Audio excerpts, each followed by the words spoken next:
Hi everyone, welcome to my channel Ashwini హరివిల్లు. ఈరోజు నేను చేయబోయే రెసిపీ దొండకాయ టమాటా కర్రీ అండి. దాన్ని ఈజీగా ఎలా చేసుకోవాలో ఇప్పుడు నేను మీకు చూపిస్తాను.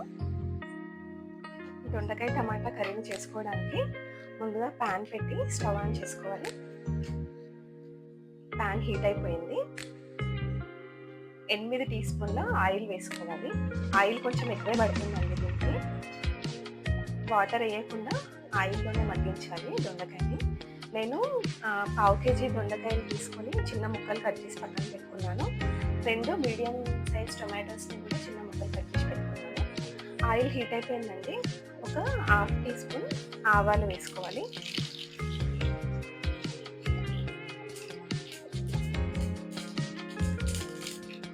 హాఫ్ టీ స్పూన్ జీలకర్ర వేసుకోవాలి.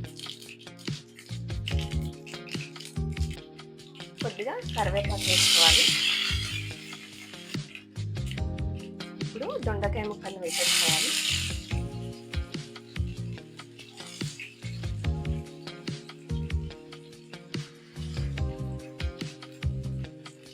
ఇది మంచిగా ఆయిల్లో ఫ్రై అవ్వాలి దొండకాయ ముక్కలు.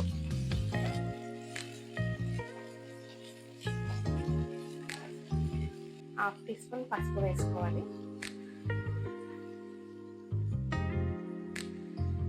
హాఫ్ టీ స్పూన్ అల్లం వెల్లిపాయ పేస్ట్ వేసుకోవాలి.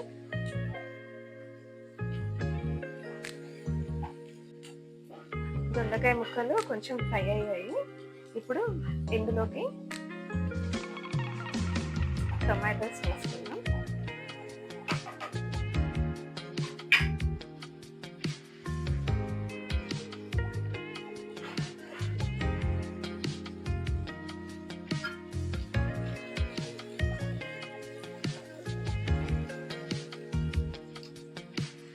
ఇప్పుడు 1 టీ స్పూన్ కారం వేసుకోవాలి.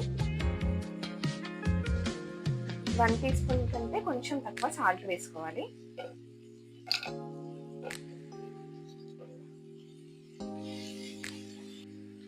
పావు టీ స్పూన్ గరం మసాలా వేసుకోవాలి. పావు టీ స్పూన్ ధనియా పొడి వేసుకోవాలి.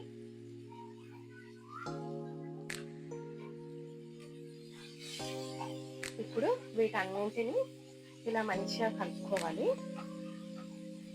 ఇప్పుడు మూత పెట్టేసుకుందామండి.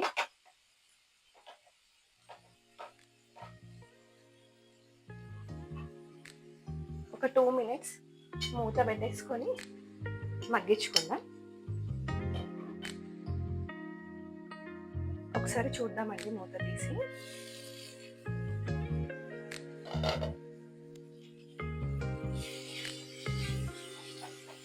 మంచిగా మగ్గిపోయింది.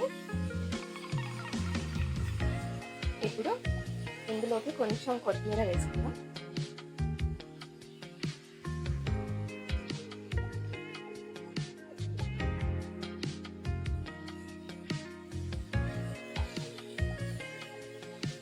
ఇంకొక 1 మినిట్ నుంచి స్టవ్ ఆఫ్ చేసేద్దాం.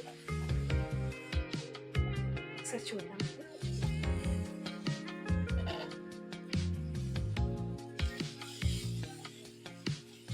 దొండకాయ టమాటా కర్రీ రెడీ అయిపోయిందండి. స్టవ్ ఆఫ్ చేసేద్దాం. ఇలా వేడి వేడి అన్నంలోకి దొండకాయ టమాటా కర్రీ పెట్టుకొని తింటే చాలా బాగుంటుందండి. మీరందరూ కూడా ట్రై చేయండి. ట్రై చేసి ఎలా ఉందో కామెంట్లో చెప్పండి. ప్లీజ్ సబ్స్క్రైబ్ చేయండి, లైక్ చేయండి, షేర్ చేయండి. Thank you.